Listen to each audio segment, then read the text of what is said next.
Hey, welcome to Practice Wing Chun. This is where we discuss Wing Chun and answer any Wing Chun training related questions. My name is Edgar and this is episode 6 of Practice Wing Chun. Let's start off by answering a follow-up question from last week's episode. So last week we answered how to find a good Wing Chun school. And you check it out in the top here. And the follow-up question was, what if there is no Wing Chun school or instructor in my area? What should I do then? So I can't really answer this because I'm very fortunate to be living in New York, where we have plenty of martial arts schools and more than a handful of different Wing Chun schools. So for you, I would recommend the first thing you should do is look harder, put up classified ads, keep looking, do Google searches, and just like really taking the time to look, because I'm pretty sure you can find them. But if you can't find anyone at all, then the next best thing is, if you're really dedicated and really motivated to learn Wing Chun, I would say find someone, anyone, be it your family member or friend, loved one, or even a stranger, but make sure that they're as passionate as you are in learning Wing Chun. And once you find this person, next step is finding the right learning material. What I mean by that is the right books, right videos. There are courses or DVDs, like really taking the time to research those, read their reviews. If you have access to Amazon.com, they sell everything. And what's great about them is they usually have a lot of reviews for each item that they sell, and this includes any Wing Chun learning material. So you are interested in the books and the DVDs or whatever else, read the reviews and buy the ones that are useful. And since you have a training partner, you can split the cost. And I don't normally recommend this for beginners. I think all learning material is a supplement to what you already know, that you've already learned, and that the learning material is just used for review.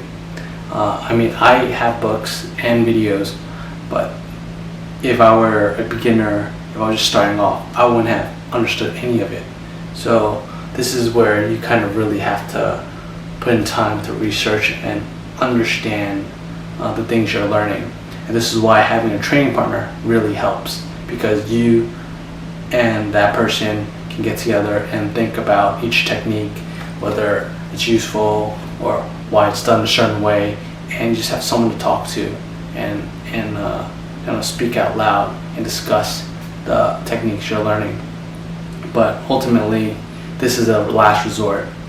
Before even looking into books, DVDs, video courses, and things like that, try harder and try to find someone in your area.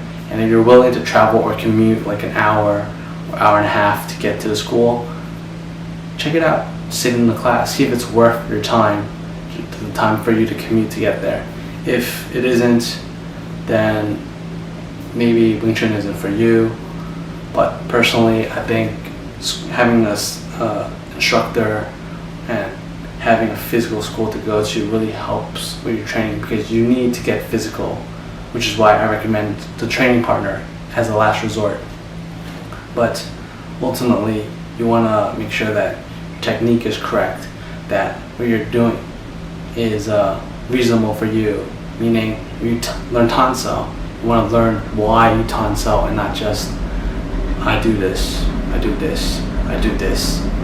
You want to know the applications and the principles behind each technique, as well as learning the drills, so you can practice with someone else, so you can feel how it is, and that way you can also condition your body for Wing Chun. So look harder, or as a last resort, find someone as passionate as you are in learning Wing Chun and buy books, DVDs, whatever you have to do to learn. I would recommend both books and videos, just because books have the written text and usually pictures, and the videos usually are just auditory, meaning auditory and visual. So you can't really see how the word looks, or there's no like still frame or things like that. So I recommend getting both books and videos if that's your last resort. Training partner, books and videos, and you guys should split the cost. The next thing I want to talk about is your shoulders. I get asked, how do you relax your shoulders when you're training? Well, it's a long process. When I first started off Wing Chun, it was really difficult for me because I was always kind of relying on my shoulders for everything. For power, for my tan sao, I would always use my shoulders to go from tan sao or bong sao. And it was just really tiring for me. My shoulders would get tired, I'd get burnt out. I wasn't able to continue my class, or I would continue, but it was a real struggle. So I realized that, having relaxed shoulders is really important, because every time I would chi sao or go through drills with my training partner in class, or where my sifu, my instructor, is observing me, they would always tell me, relax, drop your shoulders, things like that. I kept hearing it over and over and over again, and I didn't understand what that meant. So I didn't know really how to do that, because I rely on my shoulders for everything, for exercising, writing, for everything. It's all purpose, So when I'm being told to just drop my shoulder or relax my shoulders, I didn't know how to do that. But so I went on this pilgrimage of finding the best ways to do that. So first thing is to acknowledge when your shoulders are tense or when you're hunching. So right now, this is relaxed shoulder state, but before, if I'm just doing anything, whether it's tan sao or not, I feel myself hunching, like so, I would just acknowledge it, so I know that I'm doing what I'm hunching, and just drop. And I added this to my daily routine in life. When I'm walking, I'm just standing around. If I'm hunching, once I've realized I'm hunching, I just drop my shoulder. And if you do this every day, you're going to essentially normally just have relaxed shoulders.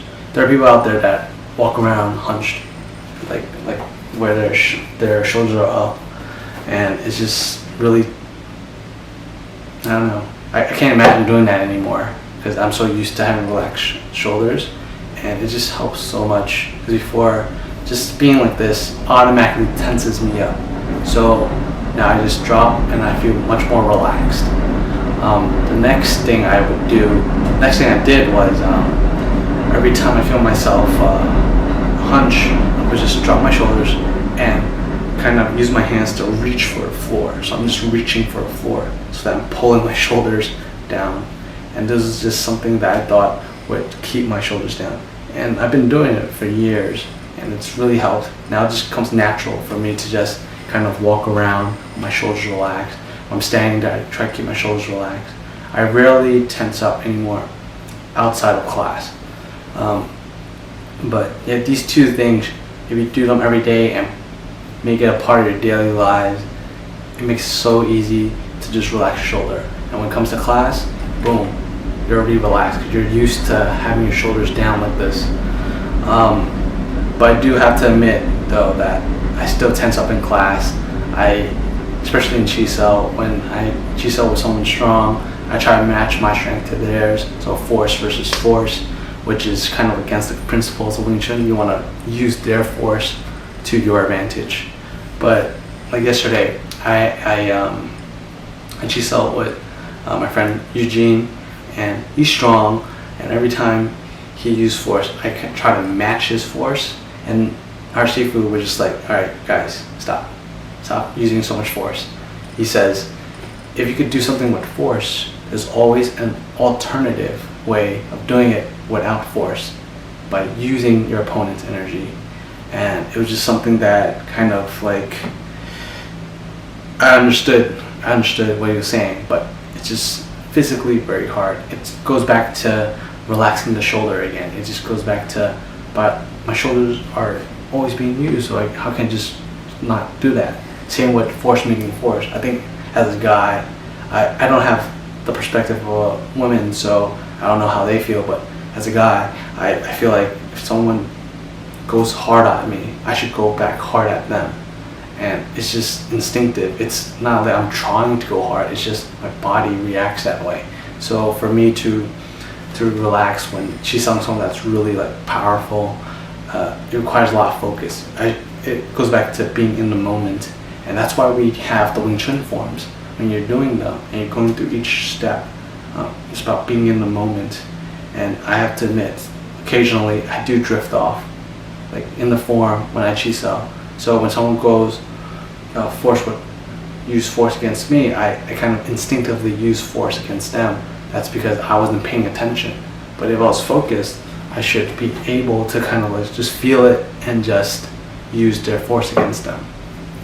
And it all kind of relates and go full circle. Like Wing Chun training is about being focused in the moment, taking the time to like understand why things are the way they are. And that's why I really like Wing Chun. That's why I continue to learn.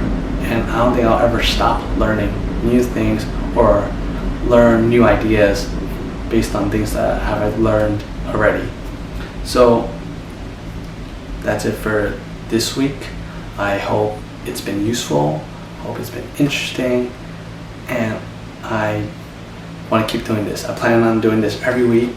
My schedule so far has been pretty consistent. Every Thursday evening, Friday morning, latest Friday evening. But I've been very consistent in doing this. So I plan to continue to create new videos every week and plan to release them by Thursday, latest Friday. So if you find this interesting and useful, please subscribe, like if it was useful for you, and feel free to ask any questions or bring up any topics that you want me to discuss. So until next time, keep training.